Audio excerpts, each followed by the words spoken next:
Hello everyone, welcome back to my YouTube channel. So today we are going to discuss about the 10th chapter of NCERT class 6. तो हम करने जा रहे हैं third part, जो कि इससे पहले हमने सेकंड पार्ट जो कंप्लीट कर लिया था।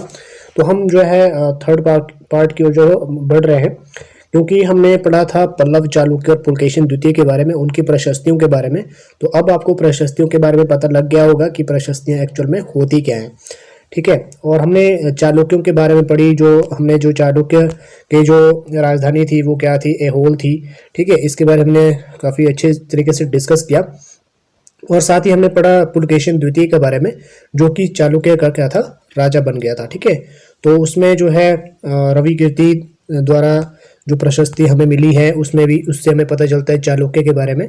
ठीक है, और उनके पूर्वजों के बारे में पता चलता है। तो आज हम स्टार्ट करने जा रहे हैं थर्ड पार्ट, जो कि हमने यहाँ से छोड़ दिया था। ओके, तो आई होप ये वीडियोस आपको पसंद आ रही है रेगुलर बेसिस पे, क्योंकि थोड़ा सा गैप आ रहा है बीच में। तो निश्चिंत रहिए, मैं कोशिश करूँगा रेगुलर बेसिस पे वीडियोस ले आने की। ठीक है, और चैनल को लाइक शेयर सब्सक्राइब आपने जरूर करना है। ओके, तो स्टार्ट करते हैं। रवि कीर्ति के अनुसार उन्होंने पूर्व तथा पश्चिम दोनों समुद्र तटीय इलाकों में अपने अभियान चलाए। इसके अतिरिक्त उन्होंने हर्ष को भी आगे बढ़ने से रोका। हर्ष का अर्थ आनंद होता है। ठीक है, यहाँ पे one of the most important topic जो है बताया गया है कि जो रवि कीर्ति की प्रशस्तियाँ थी, उसके अनुसार उन्होंने बताया कि जो पश्चिम के समुद्र तटीय इलाके होते थे, उसमें उन्होंने क्या किए, अपने अभियान चलाए, क्योंकि उन्होंने वहाँ पे आक्रमण किया था तटीय इलाकों में। इसके अतिरिक्त उन्होंने हर्ष को भी आगे बढ़ने से रोका। ठीक है, तो हर्ष का यहाँ पे मतलब क्या होता है, आनंद। ओके, कवि कहना चाहता है कि इस पराजय के बाद अब हर्ष नहीं रहा। ठीक है, हर्ष अब क्या नहीं रहा, हर्ष नहीं रहा, कुछ क्या बन गया वो, उसने पुलकेशिन द्वितीय ने पल्लव राजा के ऊपर आक्रमण किया, जिसे कांचीपुरम की दीवार के पीछे शरण लेनी पड़ी। ठीक है, तो यहाँ पे क्या हुआ कि जो पल्लव राजा था पुलकेशिन द्वितीय, उसने कहाँ पे आक्रमण किया, पल्लव राजा के ऊपर। ठीक है, जो पुलकेशिन द्वितीय था उसने पल्लव राजा के ऊपर आक्रमण किया, और जो पल्लव राजा था वो कांचीपुरम की दीवार के पीछे क्या हो गया, छुप गया। ठीक है, वहाँ पे उसे शरण लेनी पड़ी। पर चालुक्यों की विजय अल्पकालीन थी। लड़ाई से दोनों वंश दुर्बल होते गए।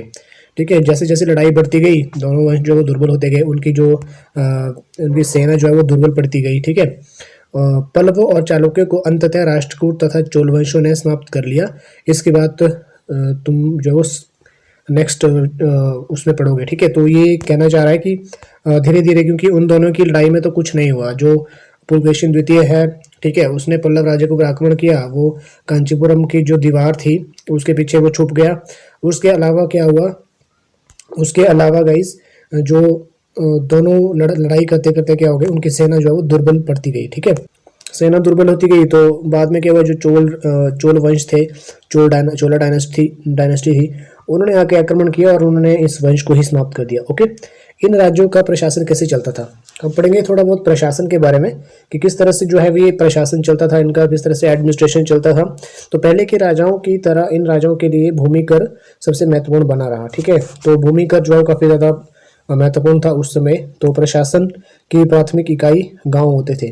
प्रशासन की प्राथमिक इकाई क्या होते थे उस समय, गाँव होते थे। लेकिन धीरे धीरे कई नए बदलाव आए। राजाओं ने आर्थिक, सामाजिक, राजनीतिक तथा सैन्य शक्ति रखने वाले लोगों का समर्थन जुटाने के लिए कई कदम जो उठा दिए। ठीक है, उदाहरण के तौर पर उन्होंने क्या किया, सबसे पहले कुछ महत्वपूर्ण प्रशासकीय पद अनुवांशिक बन गए तथा अपने बेटे अपने पिता का पद पाते थे। ठीक है, इसमें क्या हुआ, सबसे बड़ी बात, जो पुत्र होता था वो पिता का पद पाता था। मतलब पिता जो है पुत्र को देने के लिए संपत्ति होती थी।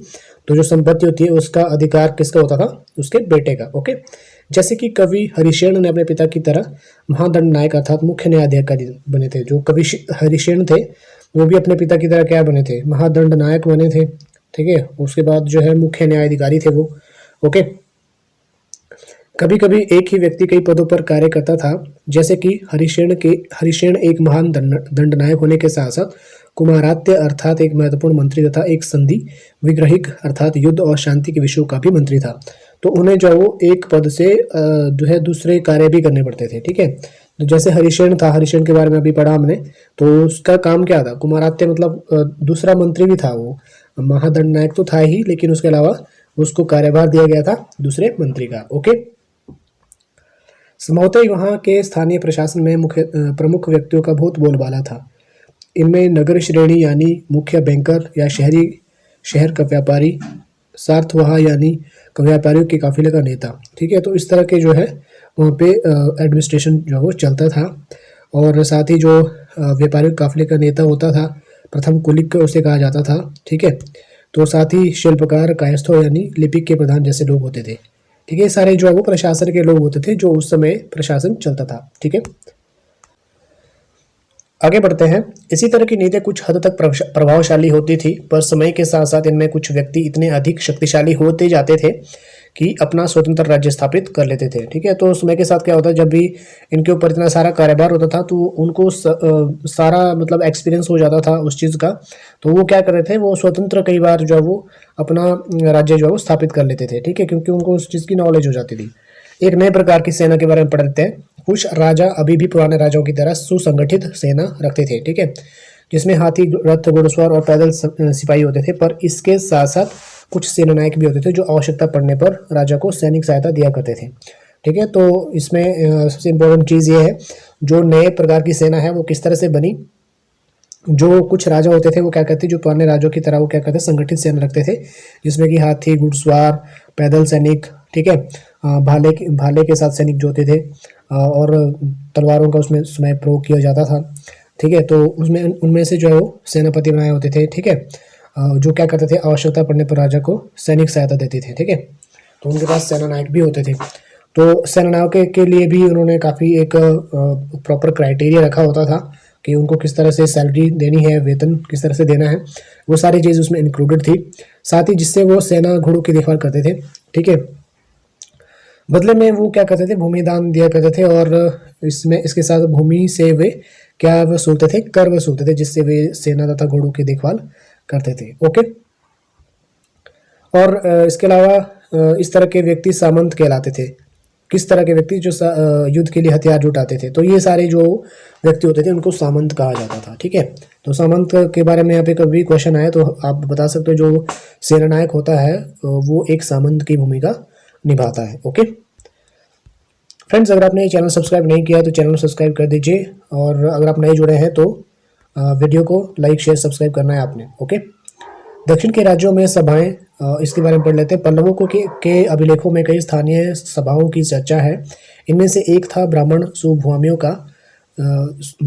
का संगठन, जिसे सभा कहते हैं। अब यहाँ पे क्वेश्चन फिर से बन रहा है कि सभा किसे कहते हैं। ठीक है, तो यहाँ पे लिखा गया है कि इनमें से एक ब्राह्मण, मतलब कई सारी सभाओं की चर्चा हुई है पल्लव शासक के समय। उसमें जो है ब्राह्मण भूस्वामी जो होता था वो संगठन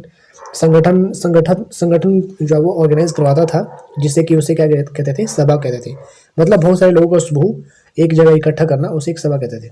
सभाएं उप समितियों के जरिए सिंचाई, खेतीबाड़ी से जुड़े विभिन्न काम, सड़क निर्माण, स्थानीय मंदिरों की देखरेख आदि का काम करती थी। ओके, तो सभाओं में बहुत सारे जो है वो निर्णय किए जाते हैं, जैसे कि किस तरह से सिंचाई की व्यवस्था की जानी चाहिए, और खेतीबाड़ी से जुड़े विभिन्न जो काम है, किस तरह से खेतीबाड़ी को सुचारू रूप से चलाया जाए, और सड़कों का निर्माण किस तरह से हो, और साथ ही मंदिरों की देखरेख।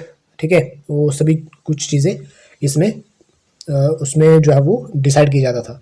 जिन इलाकों के भूस्वामी ब्राह्मण नहीं थे वहाँ उर नामक ग्राम सभा के होने की बात कही गई है। नगरम व्यापारियों के एक संगठन का नाम था। ठीक है, तो ये है ग्राम सभा, उर नामक संगठन का नाम दिया गया था।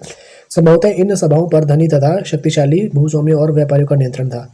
तो जो ये सभाएं होती थी उस पर किसका नियंत्रण होता था, शक्तिशाली जो भूस्वामी होते थे, और साथ ही जो व्यापारी, जो मर्चेंट्स होते थे, ठीक है, उनका नियंत्रण होता था इसके ऊपर।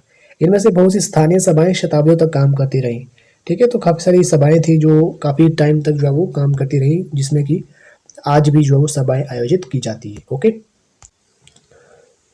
उस जमाने में आम लोग, उस जमाने के जो है लोग किस तरह से होते थे उसके बारे में थोड़ा सा डिस्कस कर लेते हैं। जनसाधारण के जीवन की थोड़ी बहुत झलक हमें नाटकों तथा कुछ अन्य स्रोतों से मिलती है। चलो इसके बारे में कुछ उदाहरण देखते हैं, किस तरह से रहता है। कालिदास अपने नाटकों में राज दरबार के जीवन के चित्रण के बारे में प्रसिद्ध है।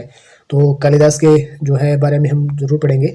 इन नाटकों में एक रोचक बात यह है कि राजा और अधिकांश ब्राह्मणों को संस्कृत बोलते हुए दिखाया गया है, जबकि अन्य लोग महिलाएं प्राकृत बोलते हुए दिखाए गए हैं।